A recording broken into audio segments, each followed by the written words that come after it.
আসসালামু আলাইকুম, কেমন আছেন? আজকে আপনাদের জন্য নিয়ে আসলাম আরেকটা ভিডিও।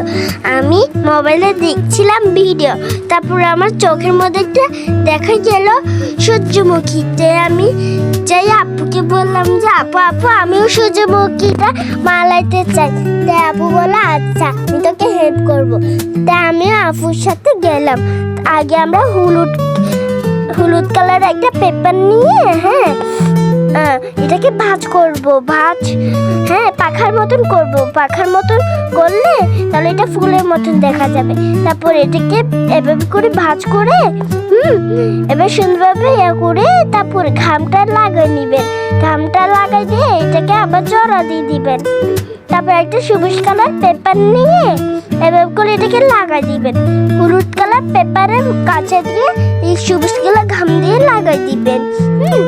লাগানোর শেষ হলে অরেঞ্জ কালার একটা পেপার কেটে গোলভাবে আমি যেহেতু পেন্সিল দিয়ে দাগ করে নিচ্ছি, যেহেতু আমি তো ছোট পারবো না, তাই আমি পেন্সিল দিয়ে দাগটা করিয়ে নিবেন, তাহলে অনেক অসুবিধা হবে না। তাই আমি অরেঞ্জ কালার পেপারটা কাটা হয়ে গেছে, পাতাও দুইটা কেটেছি আমি। কাটা হয়ে গেলে এখন এখানে আমি ঘাম লাগা দিব। ঘাম লাগানো শেষ হলে এই গোলটা এখানে দিয়ে দিব। চৌক আপনারা রাখবেন, মুখও রাখবেন। আঁকানো শেষ হয়ে যাক। দেখুন অনেক সুন্দর আঁকাচ্ছে, দেখুন কত সুন্দর লাগছে দেখতে। অনেক সুন্দর লাগতেছে দেখতে। আশা করি আপনারা চ্যানেলটাকে লাইক শেয়ার করে দিবেন। টাটা, আসসালামু আলাইকুম। টাটা, আর কি বলবো।